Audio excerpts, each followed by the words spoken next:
Hi, good afternoon, everybody. My name is John Gregoire, and I'm the lead coordinator for the James River chapter. We're so happy to have you with us this afternoon, and thanks for joining us. I'm going to wait a few more seconds to allow Sheila to get everybody on board here for the meeting. So while Sheila is doing that, I do want to touch base on a couple of housekeeping items. One, we would appreciate it if everybody's microphone would be on mute. And also, if you have questions, please put them in the chat room. We will have Tim Cloth, who is a member of the James River chapter and on the planning team as well, monitor the chat room. So feel free to put your comments, thoughts, questions. We will try to have a Q&A time after each of the speakers for the meeting so that you'll have a chance to ask your questions and get some immediate feedback. But so that's pretty much it for the housekeeping items.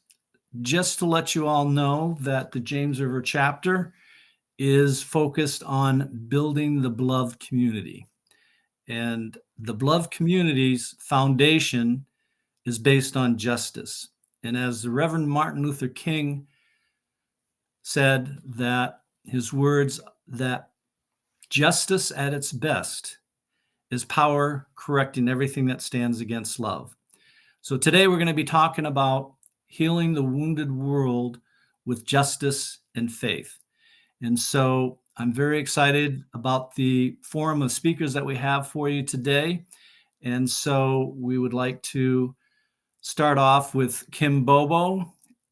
But before we actually have Kim come on board and talk with all of us, I do want to offer up a prayer. We traditionally start a prayer with our meetings, and I'd like to say the prayer and share with all of you the prayer of St. Francis.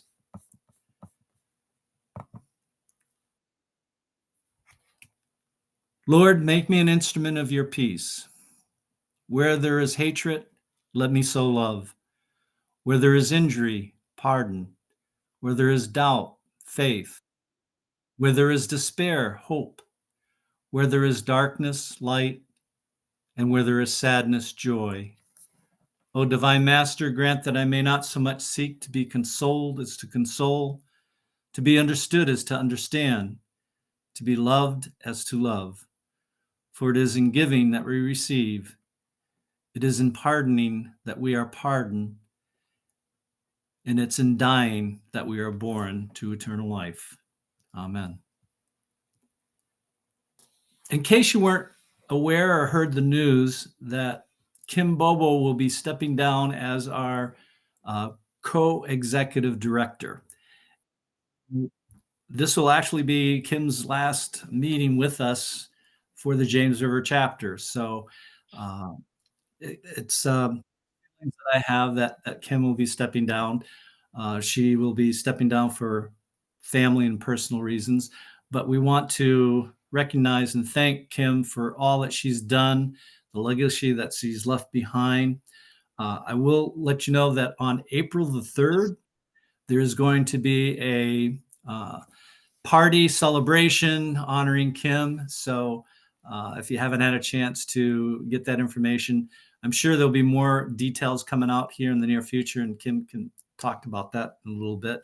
But anyway, so it's my honor and privilege to have introduced Kim. And Kim, it's been great working with you I think it's going on 7 years now, Kim. I know you've been around for almost a decade.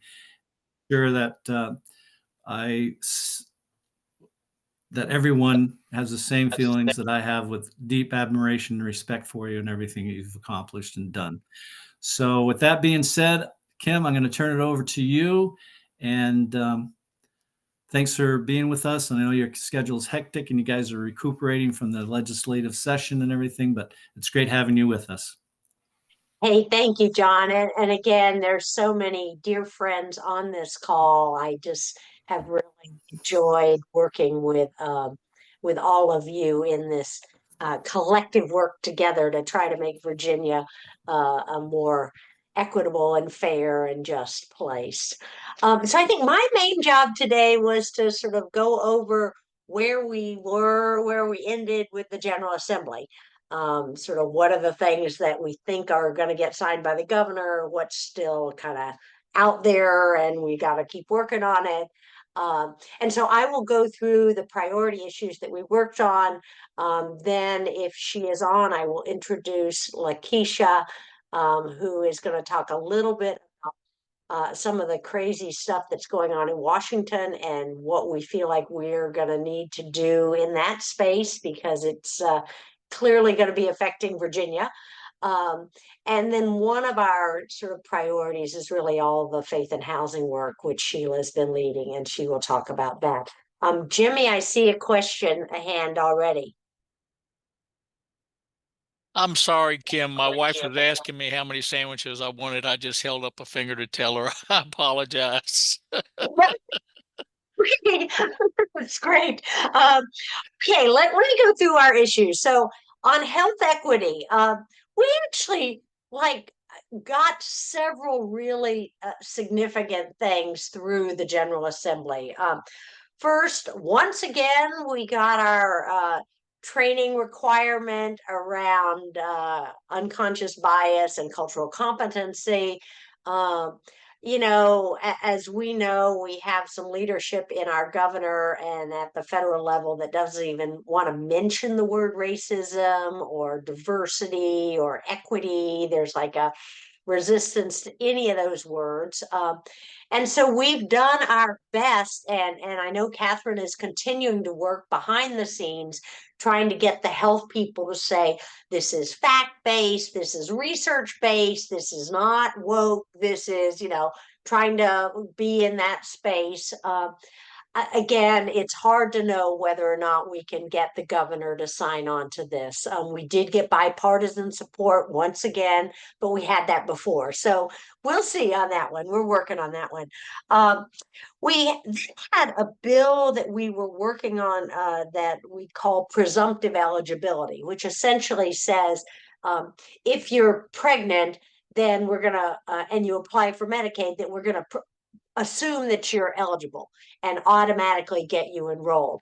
The bill actually ended up not getting funded, and so not passed, but the budget has language in it telling the agencies to frankly go ahead and do this. So again, even though the bill didn't quite pass, the actual policy implication, I think, is going through. So that's good news on that. Um, and then some of our partners in Southwest Virginia brought to us some solutions on keeping maternity health clinics and delivery centers open in rural hospitals. And it was a relatively modest change that we found patrons for, and frankly got the bill through. It passed in the House 98-0 and in the Senate 40-0. So again, I think this one's going to go through no matter what. I can't see the governor vetoing this one. So again, that one I think is for sure through. Again, lots of other things that we supported, but those are the big things. I think on the faith and housing bill, the short version is we got it through, but unfortunately it ended up being pretty partisan, which we don't understand why it ended up being partisan. So we've got to do in terms of getting the governor to sign this one. Sheila's already been doing some work behind the scenes, but I'll let her talk more about what she thinks we ought to be doing on that. In terms of criminal justice reform, um, we worked on a bill to expand access to education in prison. We ended up getting kind of a weakened bill that directs sort of a study and a planning process, and it's fine. Again, we thought the bill was a little, it had a lot of details in it that we didn't think we needed. So again, there's a planning process. We're part of the planning process. So again, I think that one will be fine and should get approved by the governor. We also had a bill that ended up passing almost unanimously to limit the use of shackling of children when they go to court. Again, this is a pretty big deal.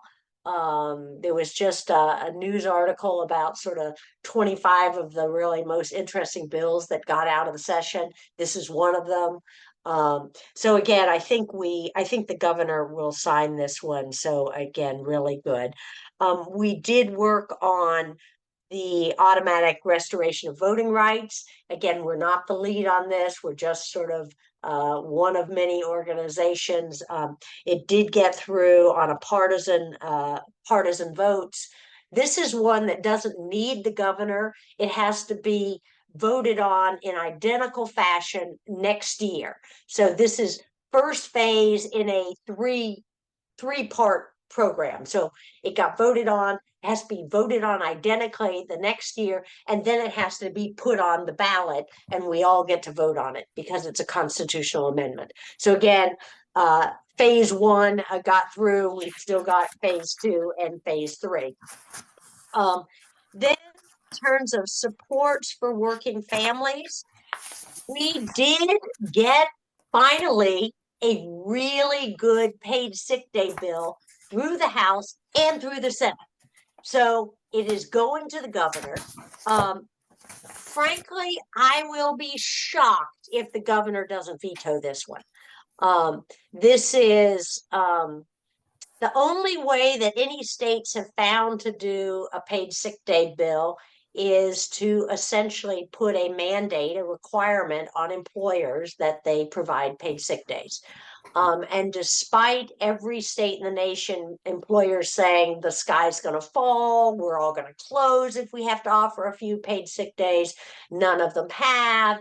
Essentially, when they go back and do studies on this, it's no big deal, right? That's essentially the title of one report about paid sick days when it's actually implemented for employers. It's no big deal. But it is a mandate on businesses. And so I would be shocked if we didn't see the governor veto it.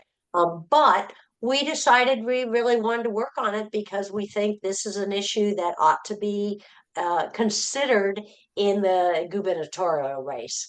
And so we want to use this bill to lift up sort of different views in terms of the next governor.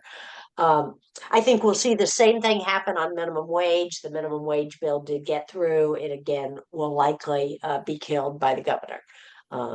So again, that's what we saw last time. I'll be shocked if we won't see that again this time. Then we were supporting some money for childcare. There wasn't direct increases in terms of addressing the slots, but there were some new pilot programs on childcare that were in the budget. So again, I think those were and those were really the prime things that we were leading on. There certainly were some immigration things that we were supporting and some other bills we were supporting, but those were the prime things we were leading on. And so as you can see, like once again, we have managed to get a good number of our priorities out.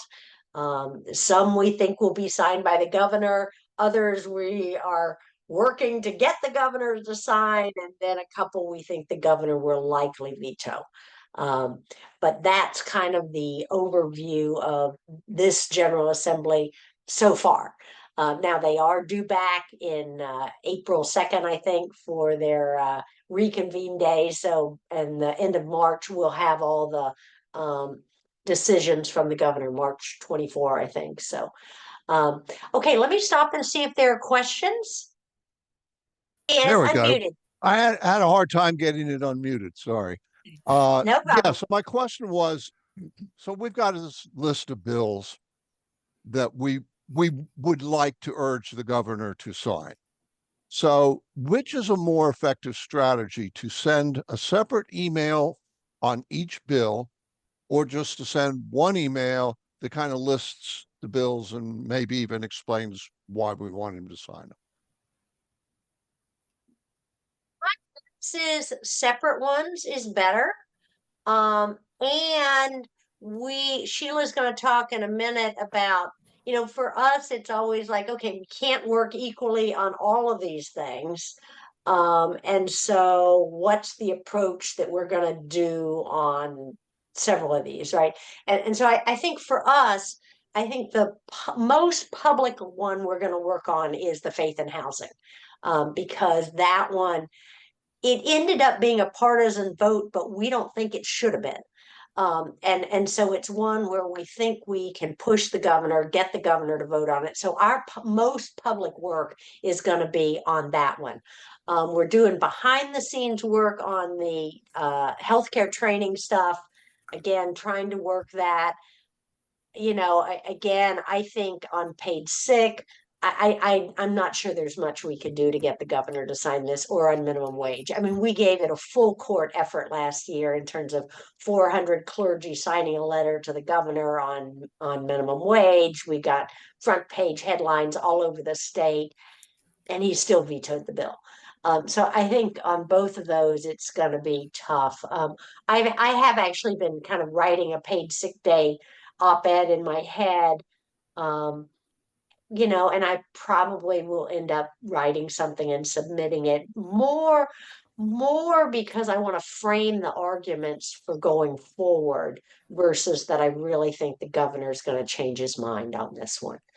Now, I'd love to be wrong. And again, we'll do some activity on those, but that's my instinct on that, Steve. Thanks.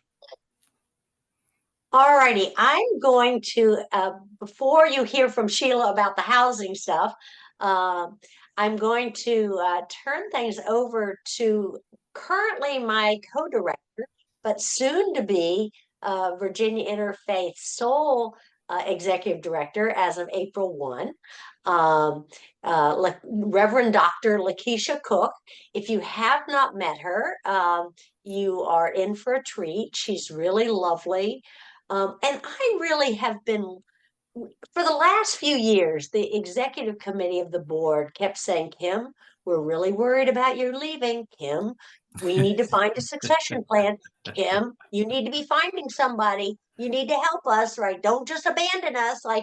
And frankly, the person that I had worked with a number of years ago and thought really was the person best equipped to replace me is Reverend Dr. LaKeisha Cook. And so she was on our staff and helped lead the work on abolition of the death penalty and did an amazing job.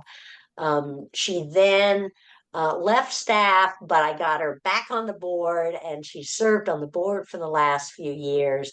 And then about a year ago, she reached out and was interested in returning to Virginia Interfaith. And so we worked with the board on sort of mapping out a plan where she could kind of get her feet wet on this. We could work together and we could have a very smooth transition. And so that's exactly what we've done. And so the board in December officially hired LaKeisha to be the new director by herself as of April 1. And so without more background, I just want to introduce her. She's at a conference on immigration stuff. And so I don't know how quiet it's going to be for her to talk with you, but you will be seeing a lot of LaKeisha in the coming year. So LaKeisha, you with us? I am here. I'm going to see if I can switch my camera on. Can you hear me? Yes, we can. Hi, everyone. I'm going to see if I can move to just a little bit quieter area. I'm so glad to be able to share virtual space with you today. As Kim mentioned, I'm in Washington, D.C. this morning. I'm actually at St. Mark's Episcopal Church, the church where that warrior bishop who spoke truth to power to Trump a couple of months ago. This is her church. In her congregation, there is a Faith in Action national group that has called together leaders from around the region to really talk about the immigration challenges that we're having right now. Just this morning, there were raids that happened in Arlington and Annandale, where about 1,200 people were impacted, if not more. We're still getting news in on what exactly happened in Northern Virginia, but we've been able to hear from some faith leaders, some people who are a part of impacted communities, and really issuing a call to action of what we can all do to really respond to this really moment, this critical moment. So again, I'm sorry I can't be a little bit more tuned in, but I'm looking forward to working with the James River chapter. If any of you happen to send an email to Governor Youngkin, I say thank you. We issued a call to action at the end of last week. If you are not aware, Governor Youngkin issued Executive Order 47, where he basically wants to expand ICE to be able to deputize public safety officers in Virginia to really act as ICE agents. And so there was a lot of really troubling things in the executive order. And so we're calling for him to reconsider. We've sent over 1,000 emails, but we would love to send more. So we posted it on social media a couple of times. Sheila's so amazing and wonderful. I'm sure she'll drop the petition link in the chat. So if you could share it for more people, because I think the more we join our voices together, hopefully we can move him so that Virginia can respond the right way and the humane way. So again, thank you all, and I look forward to working with you all. LaKeisha, it's we appreciate you jumping on here. I know you're juggling a lot of balls in the air with being up in DC, and but we're glad you were able to spend a few minutes with us on the Zoom meeting here. Zoom is great for exactly these types of situations, so it's wonderful to see you. Do you have a few minutes for a couple quick questions, or do you need to run, or what are your what's your time frame looking like? I think I should be good for maybe another minute or two. They're about to dismiss for lunch, and I'm in the hallway, so it might get loud pretty quickly. All right. Well, does anybody have a quick question for LaKeisha? And LaKeisha, would you give a little update on Medicaid stuff? So, you know, the immigration conversation is definitely intertwined with the Medicaid conversation, because at this point, there has definitely been a decision on the federal level with the House budget that was just, well, the budget that was just voted on in the House of Representatives, where there will be some major cuts that happen with Medicaid and Medicare. And with the cuts that are happening with Medicaid and Medicare, the thought is being that some of that money will be pushed in to increase detention and deportation efforts. And so the conversation has been a dual conversation, even as we've been in the space today. So we know if Medicaid and Medicare gets cut, because of the expansion that happened in Virginia and because of the trigger law that is like embedded into the way we did the expansion, if federal funding is cut for Virginia, there will be over 600,000 people who will lose their Medicaid access. And so there's a lot of work that we're trying to do. We're trying to come up with some strategies of possibly even doing some town halls. All of our Republican representatives, unfortunately, on the federal level voted for this particular budget that would cut Medicaid. And so it's going to be really important that we make our voices heard. So you'll be hearing some more from us on some actions that we'll be taking in the near future. Any other questions for LaKeisha while we have her for another minute or so? All right. Well, thank you, LaKeisha. We appreciate your time and enjoy. Have a good lunch, and we'll be touching base soon. Thanks so much. We are going to have Sheila Hurley talk to you a little bit about her work that she's been doing on affordable housing from a legislative perspective, as well as a affordable housing. Sheila's actually put together a book, and the book is called, let's see, Building Affordable Housing, A Match Made in Heaven. By the way, I think that's a great title, Sheila. And also, I wanted to express kudos to you for all the hard work and everything you've been doing on this topic and issue. You know, it's the amount of time and energy and effort and everything that, you know, I'm sure you poured your heart, your soul, and everything into this project, and it shows. And so kudos to you. We appreciate all that you're doing on your end, and I'm excited. I'm sure the rest of us are interested in hearing what's been going on and updates and all that good stuff. So with that, Sheila, go ahead and share with us your thoughts and what's been going on. Thank you. So as Kim mentioned, most of what I've been doing since January 8th has been focused on the legislature. You may recall that we've been working for actually 2 or 3 years now on a bill to make it easier for congregations to build affordable housing. Last year's bill is what we call by right zoning, which would have said any faith community can build multifamily affordable housing on their land and a locality cannot say no. That's really cool. However, Virginia tends to move a little bit slowly. We already have a lot of localities, or rather we have a Dillon rule that the state needs to give localities permission to do anything. And so they're very protective of zoning. So that was a really tough sell. So this year, the bill that we were pushing is what we call an enabling bill that allows cities and counties to pass an ordinance making it easier for faith communities to build affordable housing.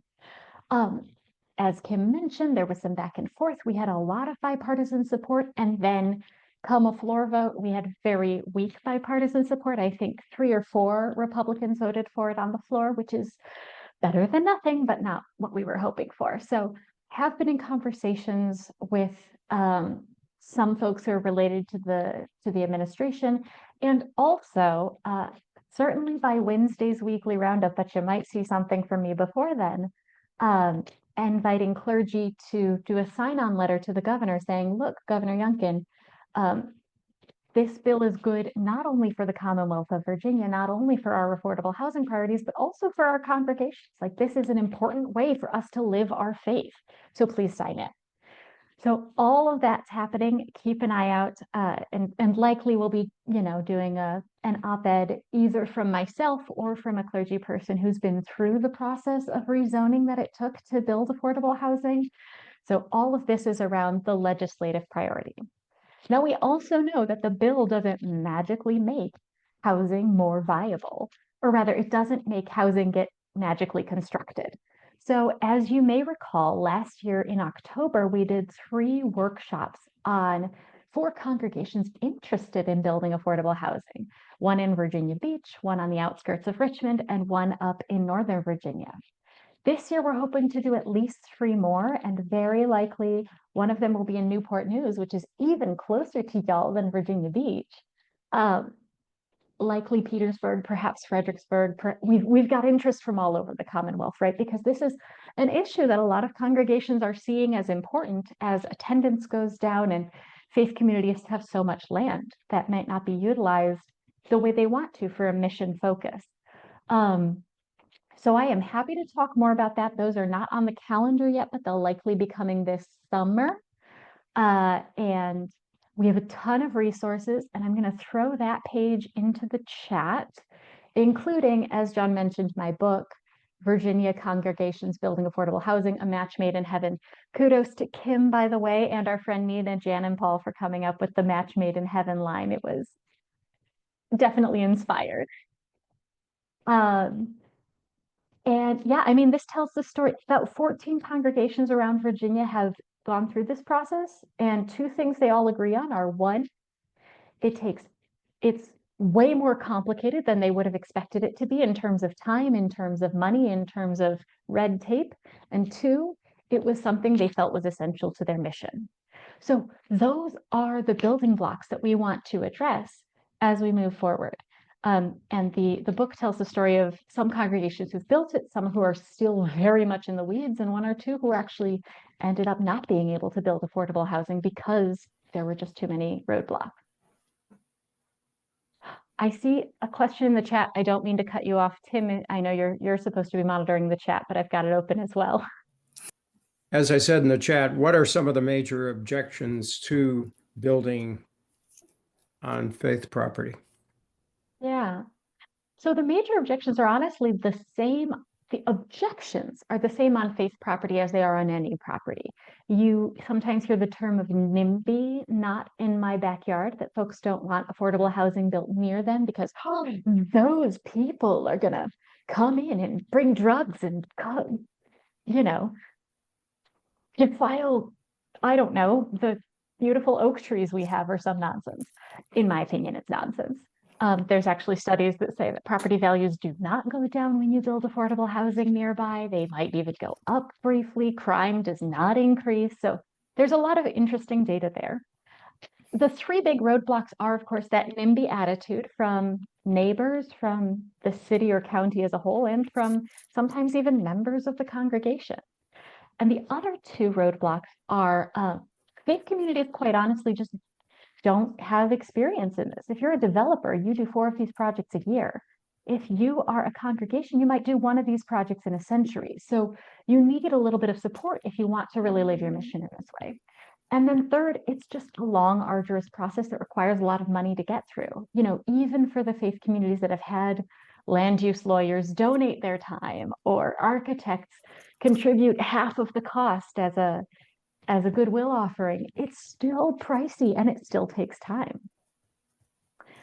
So that's, oh, I'm sorry. Were you asking about what the objections are to actually building, or what the objections were in the legislature? It was the legislature, and I was wondering how we could possibly get selectmen or boards of supervisors who are being essentially told that they don't know what to build in their own backyard. How we could maybe encourage groups of those people to tell their senators and their representatives that, you know, you can trust us on this issue. Yes. Oh, that's a great idea. So the pushback in the legislature, it was very surprising to us, quite honestly. It really just came up between the committee vote and the floor vote, which is unusual. Normally we hear the objections early on in the process. On the House side, the pushback was that there were not enough, there weren't enough guardrails to make sure that the property really was affordable and did support the community long-term. And on the Senate side, because we said, oh, that's a really good point. Let's put in a required affordability period. And on the Senate side, they said that affordability period is too long. Can't please everyone. So, but absolutely having local governments write to the governor, call the governor and say, hey, this enabling legislation is something we want. We actually got the city of Virginia Beach, the city of Alexandria, and I think it was the city of Falls Church, all to say that they did indeed support this legislation. Getting more counties and cities to say that to the governor is super strong and would be very helpful. I can send out a draft text of that, and maybe even we'll put together a draft letter that can be shared. Right. Well, thank you, Sheila. We appreciate that. And again, thank you for all the hard work that you're doing on this issue. And thanks for being with us this afternoon as well. And also to let everybody know that Sheila is our logistics person that's handling the Zoom and everything else. So she's like a guru with technology these days. So she's had a lot of practice, and we appreciate the behind the scenes efforts that you do for us, Sheila. So thank you for that. I am really excited and pleased to introduce our next speakers. They are, excuse me. So just to give you a little background and context for those of you who are joining us for the first time, is that the James River chapter has been focusing on the issue of gun violence at the community level. And so we've been partnering with various organizations on the local level, at the state level, and also at the national level. And so we are fortunate to have Reverend Harry Eberts he is the co-founder and co-president of New Mexicans to Prevent Gun Violence. We also have with us Reverend Marjorie Rossi, who is with the Presbyterian Peace Fellowship, and she is the coordinator for the Ministry of Gun Violence with PPF. So Harry is from the Colorado area out in Albuquerque, New Mexico, And I think Marjorie is more like the Michigan area. Is that correct, Marjorie? Where are you geographically located? I'm actually in the Hudson Valley of New York. Okay. I live about an hour north of New York City. My church is about a half an hour north. Okay. And we're Stony Point. I think that's where the main PPF office is. Is that correct? In It Stony is. Point, It's New York? actually right across the Hudson River from where I live. Okay. All right. That's a beautiful area. Good place to be. It is. So I have invited Reverend Marjorie Rossi and Reverend Harry Eberts to join us today because they are involved with an event that will be coming up here in the Virginia area. And last year it was held in New Mexico. And so it's called the James Atwood Institute for Congregational Courage. And it deals with the issue of gun violence. So without going into too much information, I would like to turn it over to Reverend Marjorie Rossi and Reverend Harry Eberts. Okay, well, thank you, John. It's good to see you again. I'm from Santa Fe, New Mexico. I'm at the Presbyterian Church right downtown Santa Fe, and been part of gun violence prevention in Ohio, around the Cleveland area. Came out here. There's nothing going on in New Mexico. Sandy Hook happened, and then we decided as a church and as other groups in the area of Santa Fe that we need to do something. So it's grassroots from 12 years ago or so. And so we've come to this point where last summer, at Ghost Ranch, maybe some of you have heard of Ghost Ranch, maybe not, but it is an hour or so north of my church in the Georgia O'Keeffe country, they call it out here. And we had a gathering of about 75 activists in gun violence prevention work from across the country. As far as we know, the first time that's ever really happened for people to come from churches and from other faith communities, from local gun violence prevention groups. We all gathered. We may have known each other from seeing each other online, but this is the first time in person. It was a marvelous event to see us all together and working together, figuring this thing out. And I think the best way we can figure things out is to get about 75 people together, and that might work. Maybe less, maybe more, but we can do some things when we really put our creativity to work. And so grateful that you are all doing this kind of work back in Virginia. It seems so far away from New Mexico, but we're all connected with this web of desire and of a yearning that we can somehow tackle such an incredibly difficult problem. For some reason, we still like guns in our country. So you know all about that, but we are all in the same page here. And so I want to turn it over to Marjorie and let her tell you what's happening close by you all in Virginia. Thank you, Harry. So I'm going to put a series of links into the chat as we go through this presentation. So don't feel like you need to struggle to remember all the details. I will put links in that will have dates and numbers and things in there. But I want to just put the Atwood Institute into a little bit of perspective so you understand where we are coming from and why we are putting together this conference. So the Presbyterian Peace Fellowship is an 80-year-old organization. It's our 80th anniversary this year. It was founded during the Second World War to support conscientious objectors. So imagine how difficult that work would have been during World War II. And over the course of 80 years, PPF has taken on any number of unpopular stances, always in service of peace and justice over the course of time. Jim Atwood was a Presbyterian pastor. Some of you actually may have known him. He was from Virginia. He would have described himself and did describe himself many times as a good old boy from Virginia. He himself was a gun owner. He was a missionary for the Presbyterian Church USA. He spent a lot of time in Japan.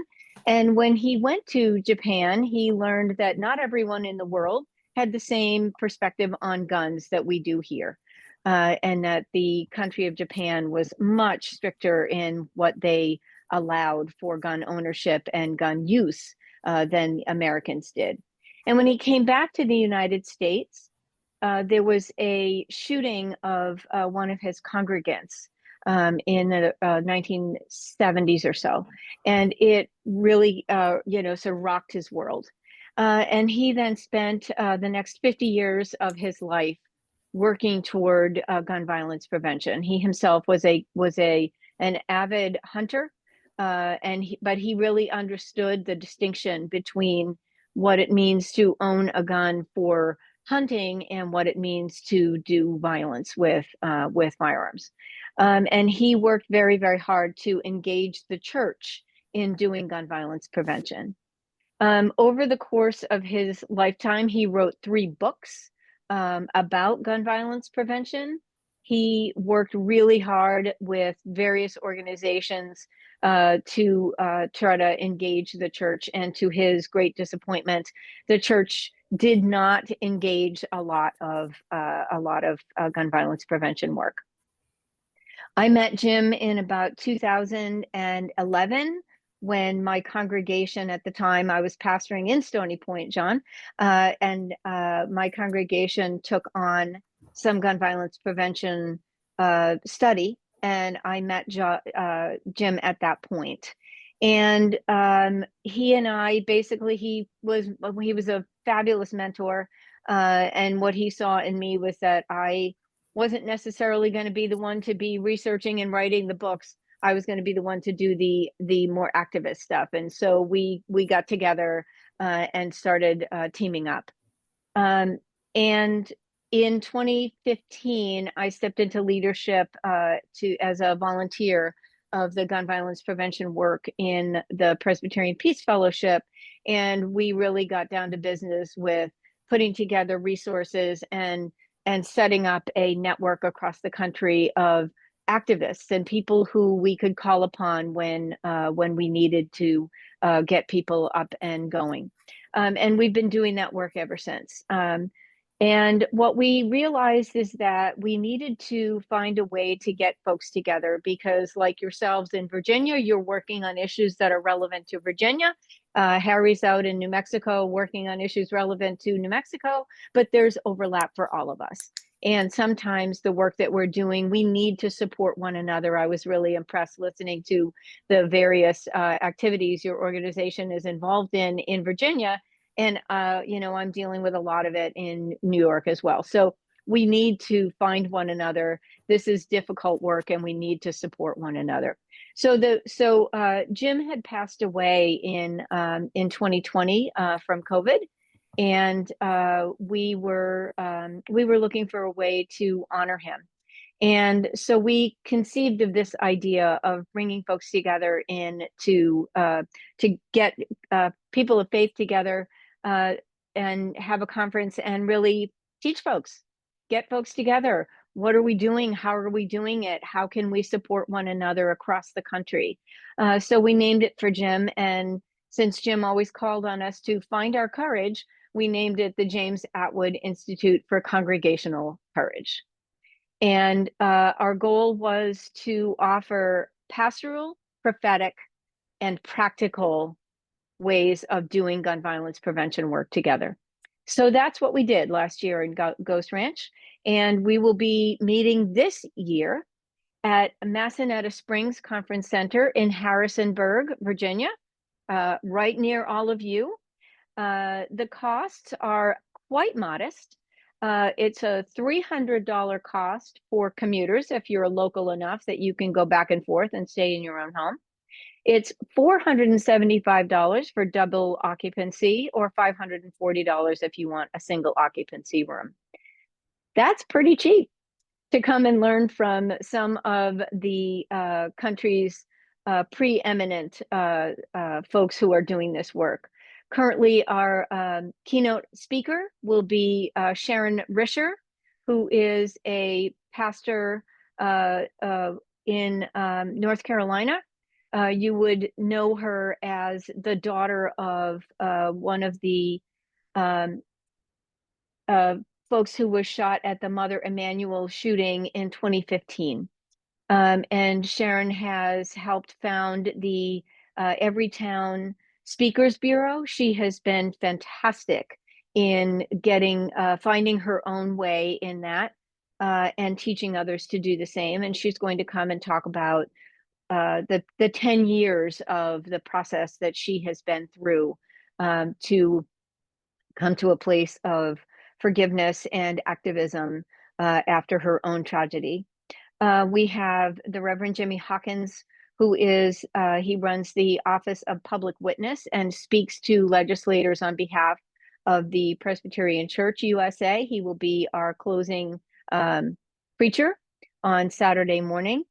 And we have Josh Horwitz coming from the Bloomberg School of Public Health Center for Gun Violence Solutions from Johns Hopkins in Maryland.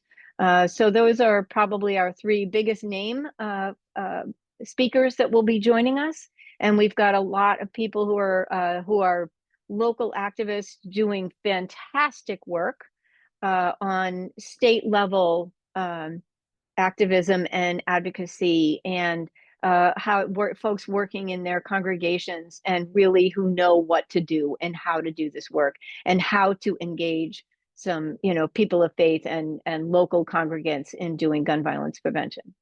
So I'm going to actually turn it back over to Harry, because he's going to talk with you a little bit about how his congregation and his organization in New Mexico joined us last year. Go ahead, Harry. Okay, And I'm going to put some things in the chat.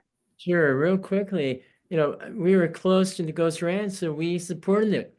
We tried to come. We tried to make sure that other people could come as well. And so I encourage you all being close to this one in Massanutten Springs to consider coming, to support it if you can't, because a lot of people can't make it because they're coming from across the country and can't make without some kind of assistance, and we're trying to provide that. And so a sponsorship would be $500, let's say, or any donation is welcome. That's how we help support the Ghost Ranch event. And that allowed, all the people to come that some may not have been able to come. So I just invite you to be there, to hear the speakers and to actually meet people in person. I would love to meet you all in person, if you can. All right, Marjorie, wrap it up. So the one thing I do want to say is I just put a whole bunch of links in there. And one of them is about a page for scholarships. We don't ever want the work that we are doing to be inaccessible to folks or for there to be a financial barrier that prevents people from joining us and doing this work.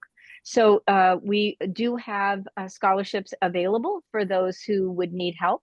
And we are encouraging folks to look locally at your congregations and your kind of regional faith community, kind of mid-council bodies and see what resources they might have, to talk to your local community groups.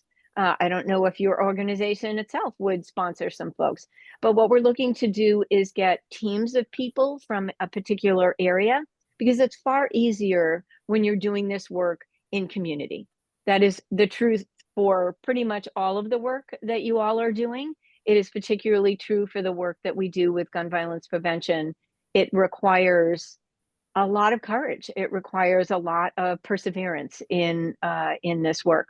So having community and folks that you can lean on and that you can divide up the tasks. It's a lot of tedious tasks oftentimes. So working together is really important. So we're encouraging folks to come together, and then they can go home and kind of roll up their sleeves and get to work right away. So those are, did I get through? Yeah, that's about my 15 minutes. Well done, both of you. Thank you. Are there any questions?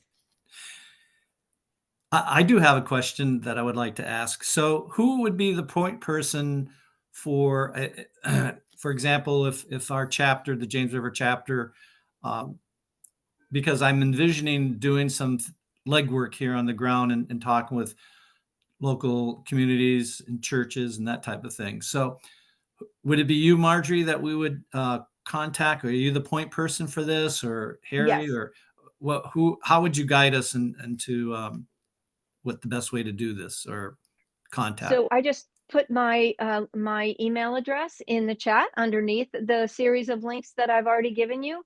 And pretty much almost every one of those pages also would get you to me. There'll be an email address on there. But you are more than welcome to follow up with me and ask as many questions as you want to ask. I'm a big fan of questions. I ask them all the time. And I'm happy to talk with you all further about what ideas that you might have in ways that you can connect with us. Okay, great. The other thing I wanted to mention was I saw that Scotty Utes was there. And so just to let everybody know that's on the Zoom meeting today, Harry is, Scotty is the Raw Tools South co-founder with Reverend Stan Wilson. And so with Scotty being a blacksmith, and we're going to talk a little bit about this in a few seconds here with Reverend Michael Burnett about the Guns to Garden program and giving us updates and that type of thing. But Scotty actually is involved with doing Guns to Gardens. And so it looked like there was actually a workshop where people were actually able to cut up guns for the Guns and Garden program or doing these types of events. And so is that going to be something that will be going on at this event as well? And in September, I believe it's September 24th through the 24th to the 27th. And yes, absolutely. And I need to give a shout out to Scotty for connecting me with all of you. He was how I got here. And yeah, Scotty will be there. We'll have some folks training on the very practical hands-on skills required to do Guns to Gardens programs. Scotty is an excellent teacher for this. He was with us in Ghost Ranch. He'll be with us in Virginia. He's very, very good at this. And the other thing that I want to say is that on the first link in the list that I put in the chat, you can get to the main page for all of the work that we do in the gun violence prevention group through the Presbyterian Peace Fellowship. And you'll find two resources there that I think I want to lift up. One is our, oh my goodness, there's balloons pointing. Don't know where those came from. One is the toolkit that we offer for congregations who are interested in taking on gun violence prevention work. You can download it for free from our website. The other resource is that you can sign up for action circles. So if your local group is interested in doing a Guns to Gardens group project, you can join a group that will get started next month and again, learn some of the nuts and bolts on how to do that. Great.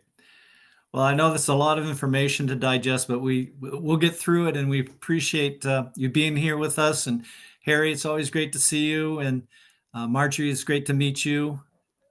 And so thank you for your time and being with us today. If anybody has any questions, please put them in the chat, and we'll make sure that Marjorie or Harry gets those questions and we get back to you with the answers. So for the purpose of time, we want to try to stay as close to the schedule as we possibly can. But thank you so much, Reverends Harry and Marjorie, for being with us. You're welcome. Thanks for having me. Thank you. So at the local level, we have done a couple of Guns to Garden events. And so the latest one was back in September. And so Reverend Michael Burnett, if you could give a quick synopsis for everybody. Some people may not be aware of this program, may not be aware of what we did in September. So if you could kind of give some background and context and maybe a little update for what we're going to be doing moving forward, that would be great. All right. For those of you unfamiliar, a brief history. A few years back, our chapter was inspired by the work of Raw Tools, a group founded by Mike Martin out in Colorado Springs. It first came to my attention after the shooting at a grocery store in Boulder, Colorado, when they showed up to the Boulder community and brought all of their chop saws and things to dismantle firearms and provide for the healing of that community. I had lived in Boulder for a few years. I had heard about that. I had made sure to tell people I knew who were still living there about it. And so that really sort of inspired us. A couple of years ago, in the spring of 23, I want to say, we were fortunate enough to invite Shane Claiborne down from Philadelphia and Scotty Utes up from Asheville, North Carolina. to do sort of an informative and inspiring event. It wasn't a full-scale Guns to Gardens event. It was an opportunity at St. John's Church of God in Christ here in downtown Newport News to tell the public about what could be done. We also credit ourselves because, come to find out, that was the first time Shane and Scotty had ever met in person. So we credit ourselves for being the force behind Raw Tools South. You're welcome, world. That was a wonderful event. Shane preached and spoke. I don't think he'd call it preaching. I will. And Scotty was doing a demonstration. We did have a couple of folks walk off the street and give us guns. After that, John and I took 2 pieces of training. First off, we went through the Presbyterian Peace Fellowship's action circle and got trained in the sort of more full-scale Guns to Gardens events and how to make those happen. We also went up to Harrisonburg, Virginia, and received training from one of Raw Tools and Presbyterian Peace Fellowship's associated blacksmiths, Larry Martin. No relation to Mike Martin, at least not that he's aware of. So we learned over the course of 48 hours of intensive training, we were actually able, I wish I had it in my hand, it's out in my shop right now, and I should have brought it with me. We were able to transform a chunk of garden barrel into a garden tool. That is what these programs do. Raw Tools, raw is war backwards, right? Their whole thing is dismantling guns that have been donated or otherwise surrendered and reforging them into garden tools. And Marjorie, I loved hearing you say those 3 Ps because I have been using them as well, and now I feel validated because now I know I'm not the only one. It is a tripartite benefit.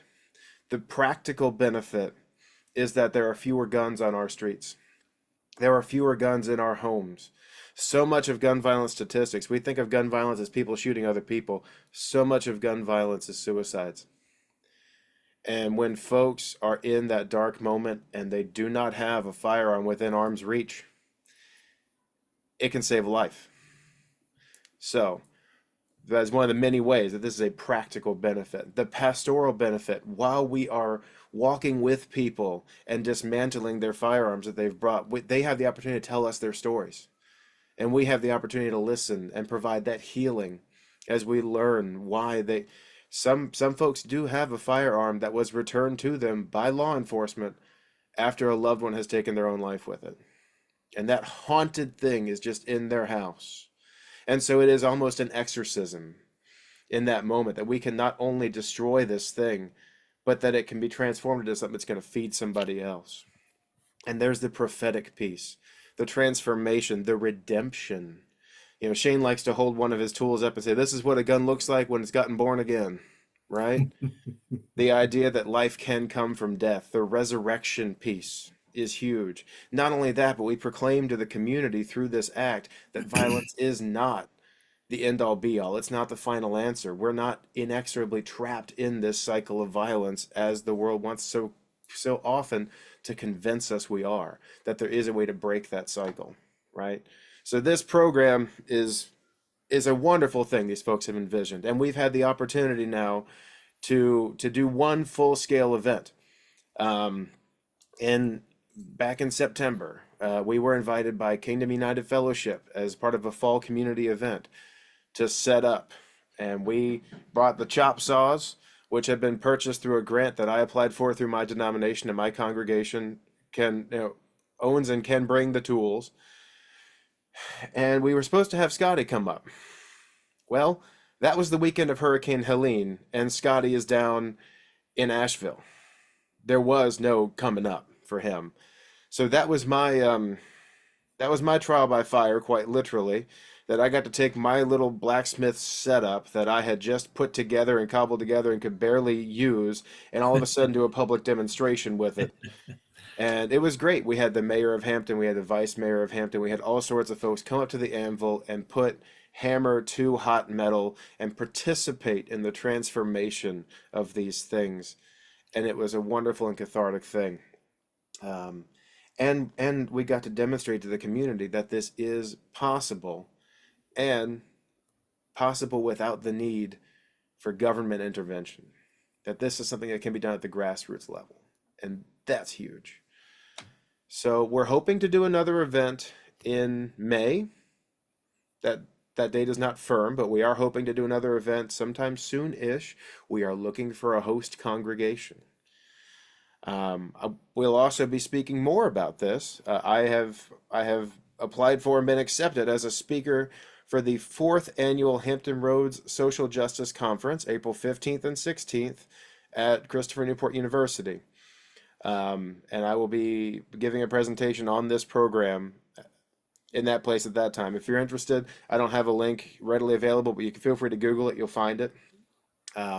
If you have any questions, I'm going to drop in the chat. I'm going to drop an email address. If you would like to talk about setting up an event, I can also, even outside of a big event, I can just come to your house. I can plug my tools in as long as there's about a 15 amp circuit, and we can do everything we need to do. If you have somebody who just has one gun they really want to get rid of, we can make that happen. I can come. I might not be able to bring the whole forge and transform it in that space. Okay, but I will bring it home with me and transform it here in my shop. If you have any questions, if you'd like to schedule anything, that's an email address you can feel free to get to me at. Okay, that was 8 minutes, but I'm pretty sure I covered everything. John, what'd I forget? You did good. You did good, Michael. Thank you. That's a great summary and update. So thank you for doing that. I think you covered everything. I did want to put a little bit plug for the Hampton Roads Social Justice Conference, which will be held in April. I believe the dates are the 14th through the 16th. One of the people that are coordinating and leading that event is Pastor Charles Cheek from the Kingdom United Fellowship Church. And so where we had the September event. So we can get that email for you or that linked to you if I think we can do that as a post-up or follow-up for that. So, but keep that on your calendars. This is the 4th year that it's been done. It's a great conference. A lot of good speakers, nationally recognized, etc. So we're looking forward to it. Sheila, since we're getting close to the end of our meeting here, do you have that video still available for? I do actually. I don't want to embarrass Kim, but John asked me to pull it up, All right, so I did. Before we pull up that video, I first want to thank all of you for being here this afternoon. Hopefully, this has been a meeting that's been inspiring, as well as an opportunity to find resources to help bring healing into our wounded world and our wounded communities with justice and faith, and that it was worthwhile for you to join us for this hour. I want to thank our speakers, Kim, Sheila, LaKeisha, of course, Harry and Marjorie and Michael. Thank you so much for being here with us and speaking to our chapter members and those of you who may not be a chapter member, but have the same passion and concern about justice in our community. So thank you for being with us and speaking with us today. So I asked Sheila if she could pull up a video, and this video is actually a video that was done by Governor Ralph Northam when he was governor back several years ago.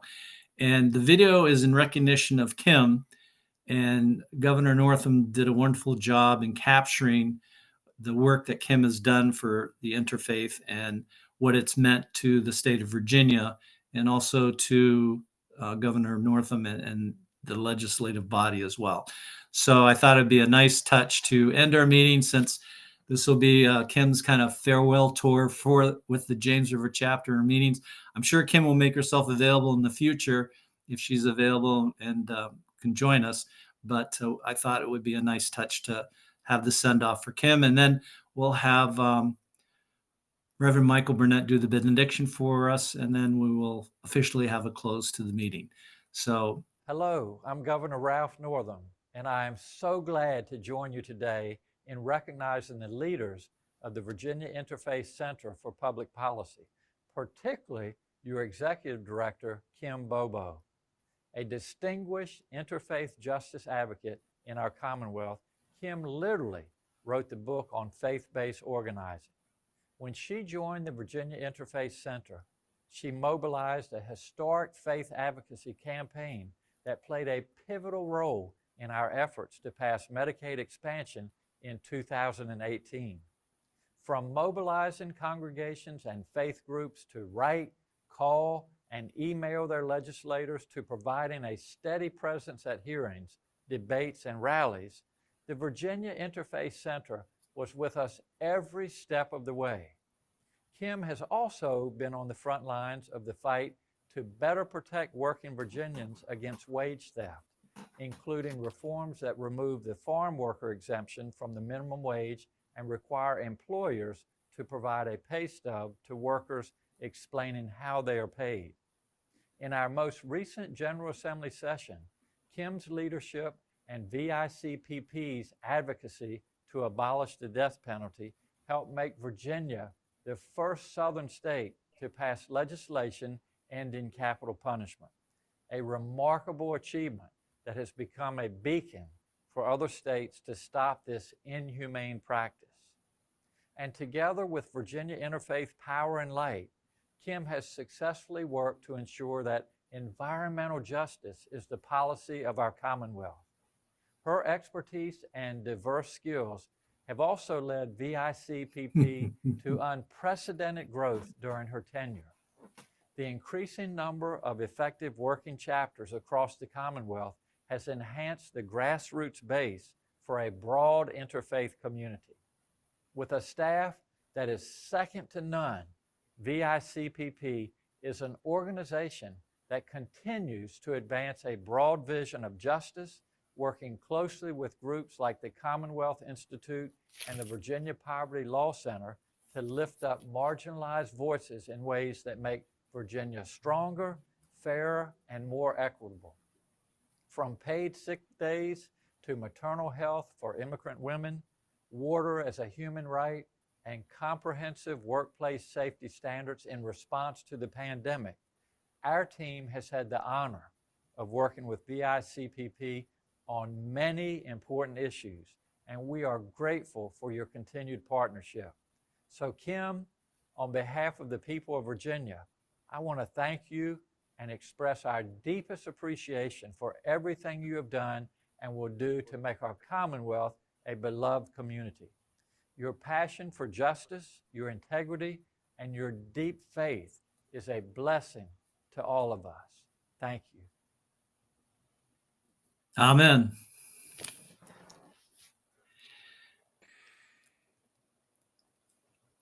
Reverend Michael Burnett, if you would close us out with a benediction, we would be grateful. Receive these words of benediction, beloved. We take leave of this place, a people tasked with no small duty. We are sent forth to repair the broken places in our world, to heal the deep wounds that too often go ignored, to establish true and equitable justice among all of our human siblings, and to resist the temptation to fall deeper into the alienation and abuse which too often characterizes our world. It is no small task, but we don't have to do it alone. We go with the inspiration and illumination of the very light of the world, which shines its light on all that is right and just, a light which is reflected not least in the faces and personalities of all of those here gathered. So may this gathering be for us a source of inspiration and fortitude, that we might leave here better equipped and further encouraged to do the work which ultimately is nothing less than saving the world. Let it be so. Blessings, beloved. Thank you, Michael. Thank you, everybody. Have a Thanks, great rest of the guys. day. We'll be in touch. Take care, everyone. Bye.